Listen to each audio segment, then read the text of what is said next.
es una de las características que ha generado mucha curiosidad a nivel mundial.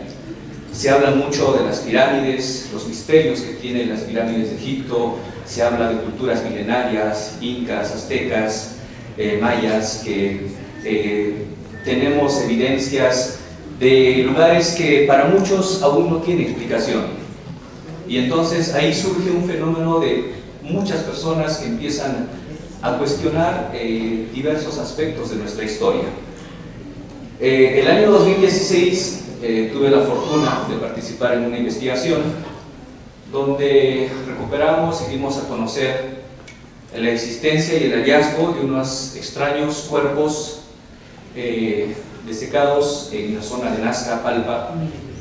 Las bautizamos como las momias de Nazca, y a partir de ese momento el tema se volvió muy polémico y entramos en una contradicción muy fuerte con, en este caso, con el Ministerio de Cultura, porque el tema de por sí ya es muy polémico. Estamos hablando de cuerpos que tienen dos características principales: tener el cráneo alargado y presentar en las manos y pies solamente 3 dedos de 6 falanges. Bueno, esto simplemente como corolario para que pueda introducirlos al tema. Y es a partir de esta investigación que me involucro mucho en todo lo que es la investigación del ADN, de los carbonos 14. Nos relacionamos con gente del mundo, porque al igual que seguramente ustedes, queremos saber qué cosa hay detrás de todo esto, si son realmente cuerpos originales, reales, o estamos ante un gran fraude. Y es por eso que era necesario hacer todas estas pruebas. Y desde el 2016 hasta ahora, hasta el año pasado, que se hizo una nueva conferencia en México, se están haciendo, se está dando nueva información acerca de estos resultados. Lamentablemente, lo que ocurre es que al ser un tema polémico, esto ha sido minimizado, ridiculizado, y más se ha dado cabida, digamos, a la contracampaña sobre estos cuerpos, y no tanto a la información que se tiene acerca de sus resultados de investigación de ADN, carbono 14, que en realidad lo hicimos precisamente con otro grupo de científicos de otros países, porque acá en Perú todavía no tenemos la capacidad de hacer esto.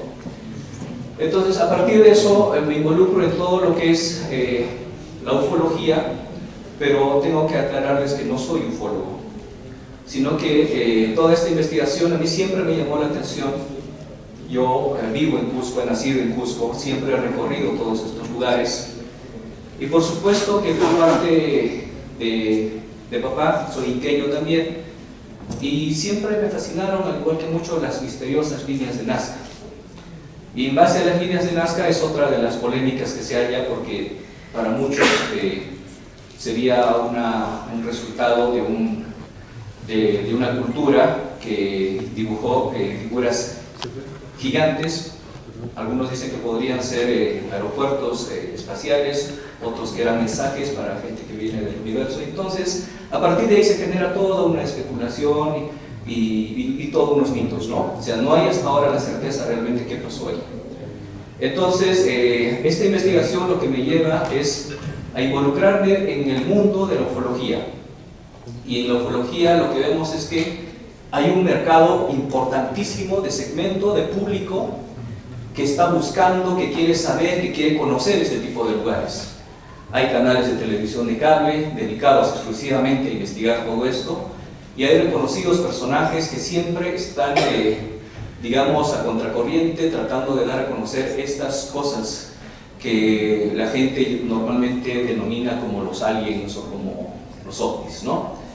Entonces, a partir de ahí es que me involucro más en la investigación y empiezan a surgir muchas preguntas y salen muchas cosas en relación a que gente del extranjero quiere conocer los lugares estos misteriosos que existen en Perú, y que para muchos ha estado ignorado. Estuvieron ahí siempre, pero nunca los habíamos tomado en cuenta. A partir de esta investigación es que se hace un levantamiento. Yo recorro todo el desierto de Palpa, de Nazca, Y estos geoglifos abarcan incluso hasta Chile, o sea, estamos hablando de todo un corredor. Lo curioso de todo esto es que en toda esta zona, y les voy a centrar específicamente en la zona de Nazca-Palpa, además de los geoglifos que ya son un misterio, hay numerosos geoglifos que no son los que normalmente se ofrece al turismo.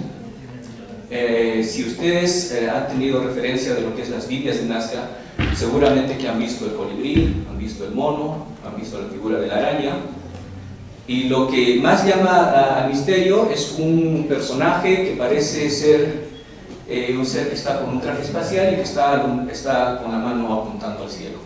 Este personaje se llama el astronauta, y todos creíamos que esta era, digamos, la figura más misteriosa.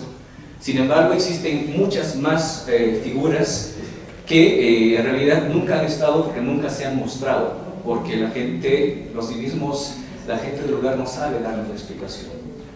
Entonces, voy a empezar con esta diapositiva, y precisamente consideré el logo de esta figura a uno de los cuerpos que se halló en esta zona de Nazca, pero como les decía, hoy no vamos a abocarnos a estos cuerpos porque eso es materia de otra investigación, pero vamos a hablar que el turismo de ufología es una alternativa nueva en Perú, pero que sí se está trabajando mucho en México y en otros países. Eso es lo que vamos a ver. Continuamos, por favor. Ahí tenemos una descripción de lo que es el turismo ufológico. Para muchos no les suena tal vez la palabra, pero dice el turismo ufológico es una nueva tendencia a promover diferentes destinos por tener una gran cantidad de evidencias de posible vida extra o intraterrenal. Continuamos. La ufología en realidad viene a ser todo lo que con fenómenos extraños como los ovnis, y las denominaciones pues son UFO, ufología o OVNI, ¿no? La denominación, continuamos por favor. Si vemos aquí, tenemos estas denominaciones, y la clásica de todos es el OVNI, en nuestro idioma, objeto volador no identificado. En inglés viene a ser UFO, que viene a ser la traducción del español. Y la nueva denominación que se ha dado, que ya están manejándose esos términos, es el UAP, y también es unas siglas que están en inglés. Entonces, ahorita en realidad, digamos que el término OVNI o UFO está un poco desfasado. La denominación que ahorita se está utilizando son los UAP, pero para mucha gente que ve este fenómeno y son apasionados de la ufología, consideran que definitivamente el término OVNI va a seguir siendo una palabra clásica en este tipo de cosas, y por eso muchos, creo que me incluyo, vamos a seguir llamando el fenómeno OVNI, ¿no? Continuamos, por favor.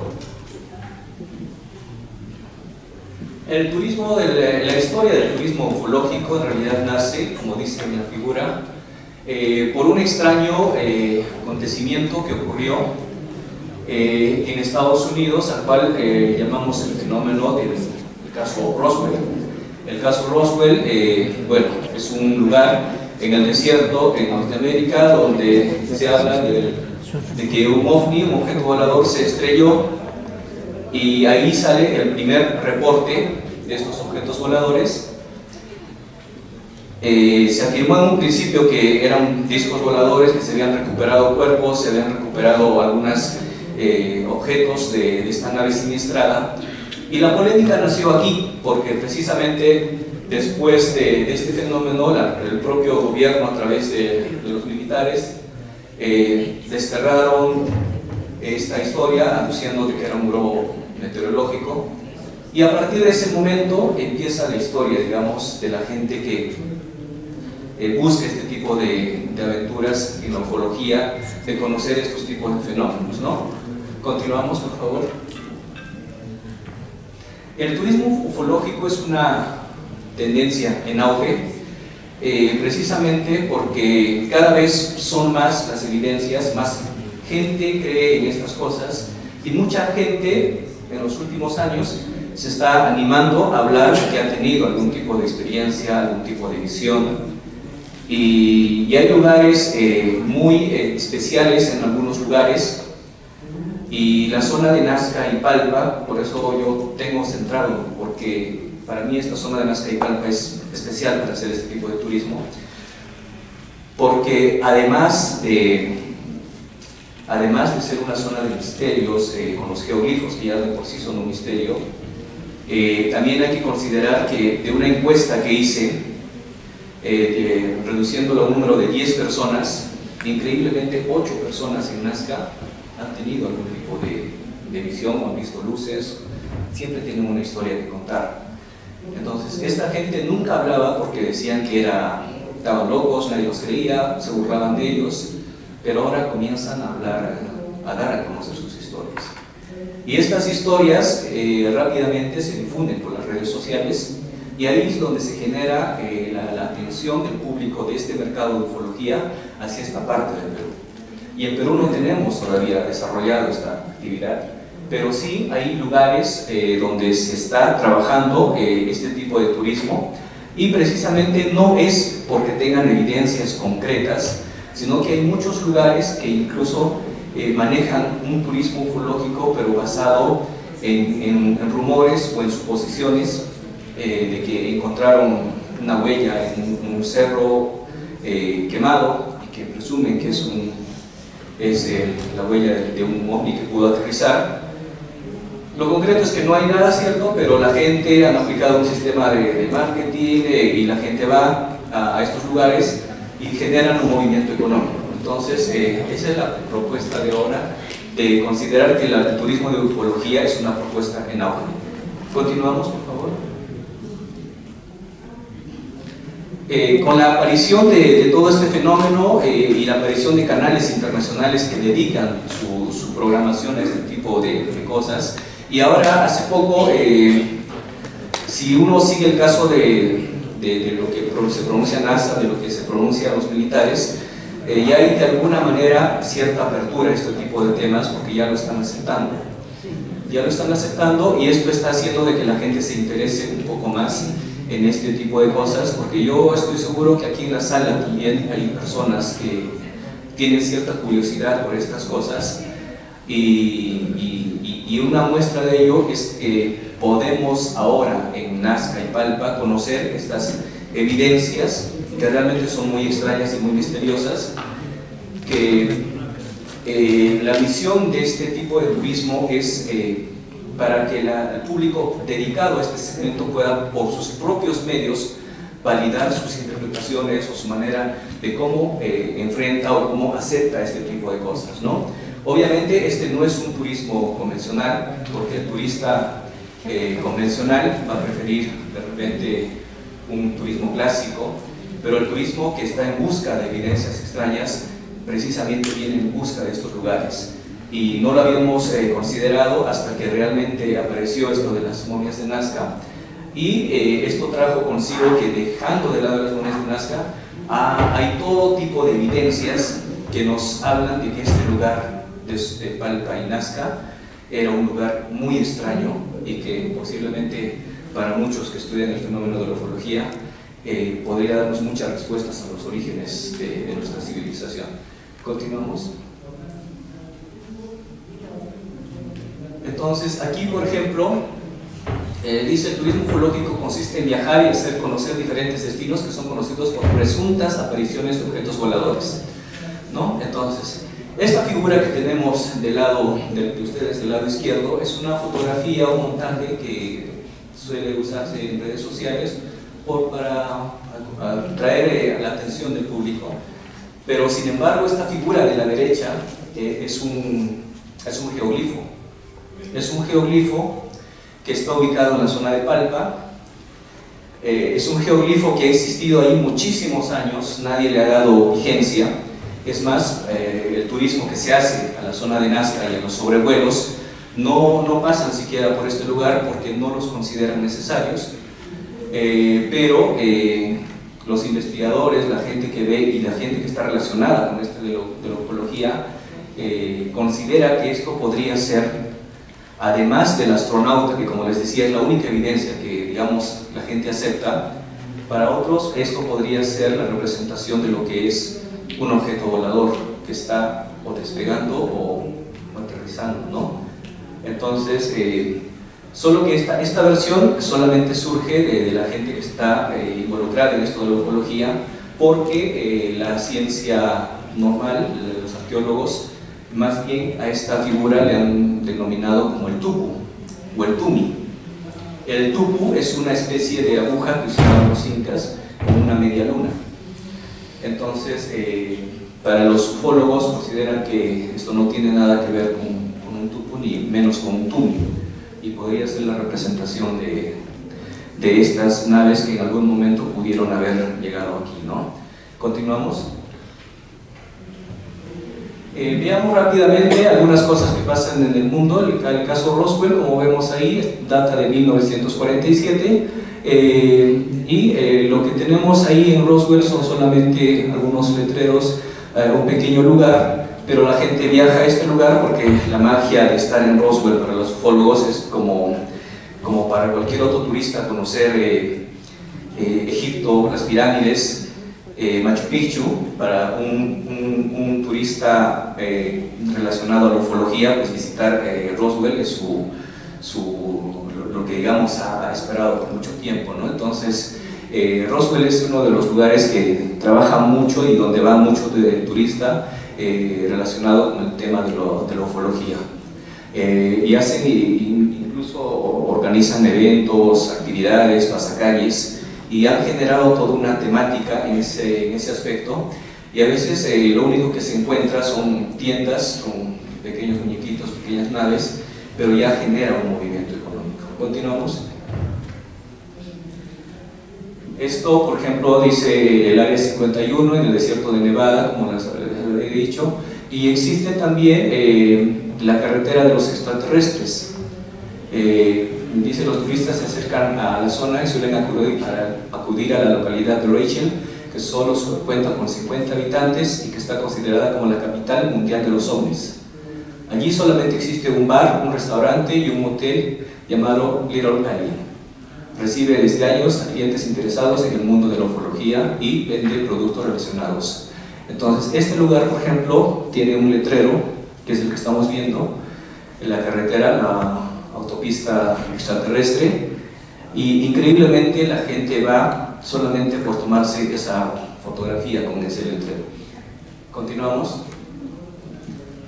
Este es otro en Puerto Rico, también se está empezando a trabajar esto, y como vemos, todo esto está basado simplemente en rumores, suposiciones de que podrían haber visto naves o no visto naves, pero cuando uno va al lugar no hay mayor evidencia, ¿no? Continuamos. Esto es en Inglaterra. Esto de los círculos que aparecían, que se llaman los crop circles, que existen continuamente, aparecen en toda esta zona, son todo un misterio. También no está exento de su polémica, porque también se trató de desvirtuar todo esto. Y por supuesto también está la zona de Stonehenge, que es un lugar visitado, pero los ufólogos consideran de que estos son lugares que realmente tienen que ver con este tipo de fenómenos, con estas cosas muy extrañas. Entonces se está trabajando y va a público precisamente también a ver ese tipo de cosas, y hacen vigilias, hacen oraciones, porque cada uno tiene su manera digamos, de estar en contacto con estas posibles civilizaciones, ¿no? Continuamos. Esto es en Rusia, también está a la falda de los montes Urales, un área favorita de los viajeros del espacio. Dice que Emil Bachurin fue el primero en investigar el lugar, en descubrir un socavón de 62 metros que señaló como la huella de un aterrizaje. O sea, lo que este señor hizo fue encontrar un socavón de 62 metros, considera que es todo un extraño, y la comunidad ufológica considera que podría ser una prueba de que ha habido o hay un tipo de contacto con el mundo intraterrenal, y entonces la gente también visita, y como refuerzo en estos lugares le ponen esculturas o figuras que realmente llaman la atención, y que cuando uno va busca precisamente tomar una fotografía con este personaje.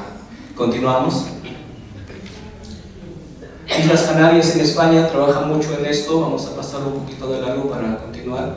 Y en Sudamérica también hay experiencias, ¿no? En Chilca, en Perú, es una experiencia porque es una zona de avistamiento de ovnis y generalmente suelen hacer visitas, viajes, van al lugar en la playa en la noche y ya están generando un movimiento para este tipo de segmento. Todavía lo estamos mirando con curiosidad, pero ya hay un mercado para esto, ¿no? También en la zona de San Clemente, en Chile, hay una ruta de turismo ufológico que se está trabajando. ¿Continuamos? Continuamos, por favor, gracias. Y esto es en Argentina. Digamos que creo que en Sudamérica el que ha desarrollado un poco más el turismo de ufología es Capilla del Monte, en Argentina. Y también está basado sobre un acontecimiento que, digamos, no tiene mucha evidencia, ¿no? Dice que se descubrió sobre la ladera del cerro Uritorco una mancha de vegetación quemada de 120 metros por 70, y comenzó la leyenda y empezaron a visualizar objetos en el cielo. Lo cierto es que esta huella que ha dejado genera un movimiento económico muy fuerte, y este lugar, Uritorco, se ha especializado, digamos, en esto porque ha creado toda una infraestructura en base a este tipo de fenómeno ufológico. Entonces, ellos, por ejemplo, cada año organizan un festival alienígena, un festival de cine, donde muchas personas exponen, cineastas, hacen sus películas, entonces hacen pasacalles, hacen fiestas temáticas como las que estamos viendo en la derecha, van a un lugar exclusivamente a tomarse fotos con este tipo de muñecos. Entonces, este lugar, Uritorco, genera su economía en base exclusivamente a esto. Es una de las zonas que está trabajando muy bien el turismo de ufología en Sudamérica. Continuamos, por favor. En México, el movimiento es más fuerte en México. Incluso ellos están ahorita viendo la posibilidad de crear el Día del Extraterrestre, así como están luchando porque se inaugure la ruta del OVNI. Entonces ellos están trabajando esto, y ellos tienen un aspecto muy especial de que tienen medios de comunicación, tienen personajes que trabajan todo esto de la ufología, y por lo tanto hay un mercado para ese segmento. Continuamos. Y nos venimos a Perú, y precisamente ahí es que nace que la zona de Ica tiene muchas posibilidades de trabajar el turismo de ufología, no solamente por estos cuerpos, que pueden ser polémicos o no, eso lo sabremos con el tiempo. Lo cierto es que en Nazca, a diferencia de los lugares que hemos visto anteriormente, que solo está basado en suposiciones, en Nazca tenemos evidencias muy concretas de cosas muy extrañas. Vamos a continuar, por favor. Y esto lo relaciono con Cusco porque en Cusco hay algunos lugares que también son muy extraños, como este tallado en la piedra que se llama Quillarumillo, está a 1 hora y media de aquí. Y claro, como les decía, el objetivo de este tipo de turismo no es entrar en confrontación o en un debate con lo que lo dicen los historiadores, con lo que dicen los arqueólogos, sino está segmentado en un público que precisamente considera de que algo extraño pasó en diversos lugares de nuestro planeta, ¿no? Y esta posibilidad de turismo ufológico acá en Cusco está siendo de alguna manera reforzado, porque si antes podríamos ofrecer el turismo ufológico, tal vez no teníamos mucha evidencia para mostrar, pero ahora, hace unos años, se ha inaugurado este parque que está en la derecha, que le han puesto curiosamente el Área 21. Es un parque temático que está ubicado a 40 minutos de acá de Cusco, y está enclavado en esta parte, como vemos, y hay un platillo volador que está allá en la parte superior, y estas esculturas, y la gente va precisamente a conocer porque les llama la curiosidad, la atención. Entonces ya podemos complementar el turismo de ufología con otros aspectos más que ya se están trabajando. Continuemos. Continuemos, ese no era el otro. Nos hemos pasado. Continuamos. Creo que ya. ¿Eso es todo? No, debe haber más. Ya, nos equivocamos. Ya. Lo cierto es que me hubiese gustado mostrarles otros detalles más, pero en la zona de Nazca, ¿por qué es la importancia de trabajar en la zona de Nazca y Palpa? Porque además de los geoglifos existen también los petroglifos, y en los petroglifos hay muchas figuras de seres que no parecen humanos y curiosamente tienen también 3 dedos. Estas piedras, estos geoglifos, petroglifos, han estado muchísimos años ahí y nadie se había percatado de ello, y recién cuando aparece en este caso de las momias es que mucha gente empieza a reportar este tipo de evidencias. Entonces existen también otros geoglifos. Lástima que... ¿O podemos buscar otra carpeta que diga, por favor?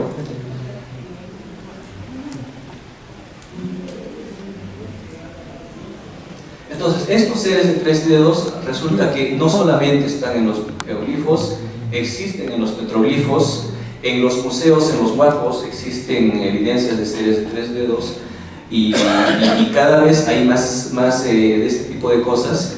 Y entonces es un fenómeno que desde la aparición del caso de las momias de Nazca ha llamado mucho la atención de la comunidad ufológica, y esto ya lo preguntan, ya he tenido varias personas que han venido precisamente a conocer estos lugares de misterio en Nazca y Palpa, porque a esto se suma que tenemos también cosas muy extrañas como los cerros cortados de Nazca, cerros que no tienen la tradicional cresta, sino que parece que hubiesen atravesado una especie de máquina y las ha dejado muy pareja, y que no hay residuos de material que haya sido retirado, ¿no? O sea, es muy extraño. Curiosamente también existen cabezas antropomorfas, hay toda una serie de figuras que nos podrían demostrar para toda la comunidad ufológica de que algo pasó en estos territorios. Entonces esa es la fuente que sirve para investigar este tipo de cosas y ofrecer esta posibilidad de turismo precisamente dedicado a este tipo de personas. Pero aquí también ya surge un dilema, y el dilema es si tenemos guías preparados para poder lidiar, para poder trabajar, para poder guiar a este tipo de turista que va a llegar. Porque el turista que viene con este tema de la ufología viene a hablarnos de otras cosas, y muchas veces no estamos preparados para hablar de ese tipo de cosas.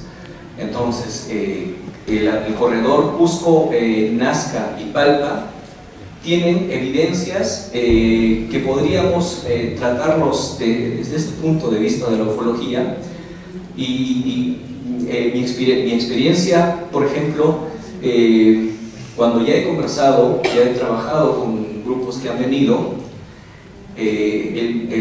cuando visitamos estos lugares se genera un nivel de conversación increíble, porque te comienzan a hablar de muchas cosas, de teorías, incluso sientes a las personas cómo perciben las cosas. Yo podría decirles que hasta es un turista que emana energía. No es solamente un turista que te dice, ah, qué bonito, me voy a tomar una foto, sino es un turista que te habla, te transmite, y tú sientes su energía, te habla y te convence y te dice esto es así. Entonces eso es lo rico, porque se llega a un nivel de conversación tan rico, tan especial, que la persona cuando ve este tipo de cosas muchas veces queda convencido de que realmente algo ha pasado en la historia de la humanidad. Y esa es la riqueza de este tipo de turismo que estoy planteando recién este año, pero que ya hemos tenido experiencias gratas, como les digo, y que ya reforzado esto con todo lo que son los canales internacionales que trataron el tema, ya hay un nicho, un segmento de público para este tipo de mercado. Entonces, eso es lo que quería transmitirles en esta charla. Era un tema, bueno, esto de la ufología, esto de los aliens, de las momias, de los extraterrestres o intraterrestres, es un tema, y va a ser siempre un tema muy polémico. Mucha gente no está de acuerdo, y es un desafío lanzar un proyecto como este, porque siempre está expuesto a la crítica, a la burla, pero creo que como todos los desafíos que se han asumido, siempre los cambios, las cosas que se han querido modificar o establecer, siempre han empezado así. Entonces, es lo mismo que estamos haciendo con esto.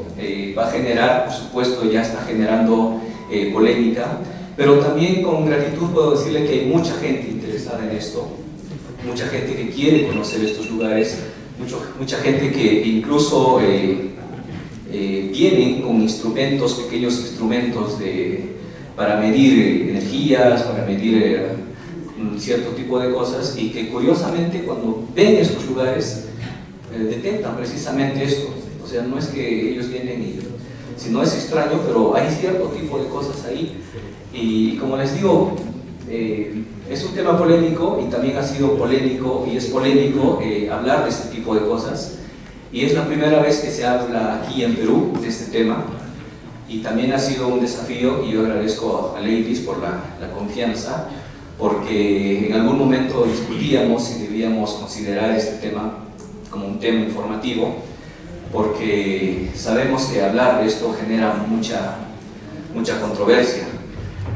Lo cierto es que ya existe esta posibilidad, hay que impulsarla, y seguramente si alguno de ustedes en algún momento quiere conocer estos lugares muy extraños, muy misteriosos, van a poder ustedes mismos percibirlo o sentirlo, porque si hay una característica especial que tienen las personas que ven esto del fenómeno de la ufología, es que, como les decía, tienen un grado de energía que ellos pueden decir de ciertas cosas que a veces muchos de nosotros no percibimos, pero que ellos lo sienten.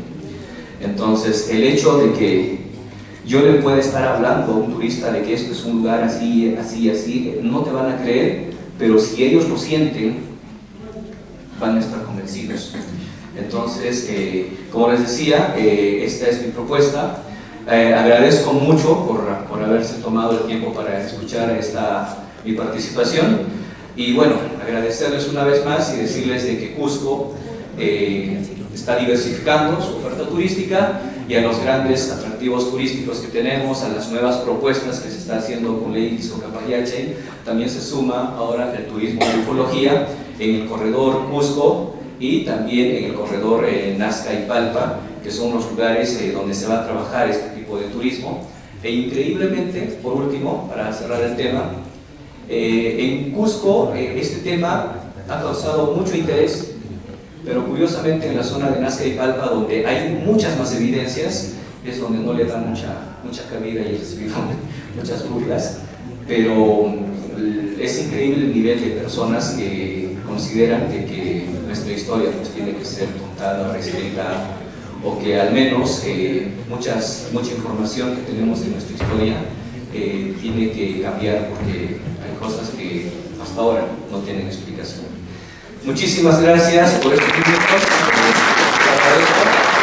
y los invito a conocer la Nazca para adentrarnos en estos lugares. Muchísimas gracias.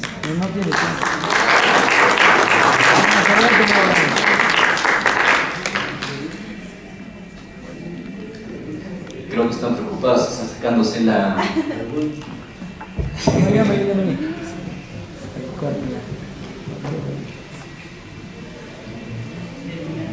Entonces, si ustedes quieren ir al área 21, también está muy cerca de aquí, a 40 minutos, y es un lugar también donde se habla, y la persona que, por ejemplo, ha creado el área 21 es un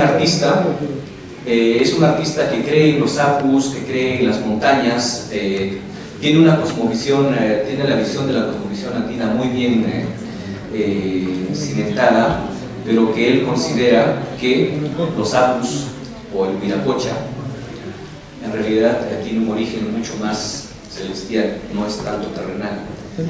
Y entonces, y si vemos en todas las culturas casi tenemos los mismos orígenes. Hay muchas cosas que se presentan en diferentes culturas. Entonces, esos son los misterios que se guardan aquí.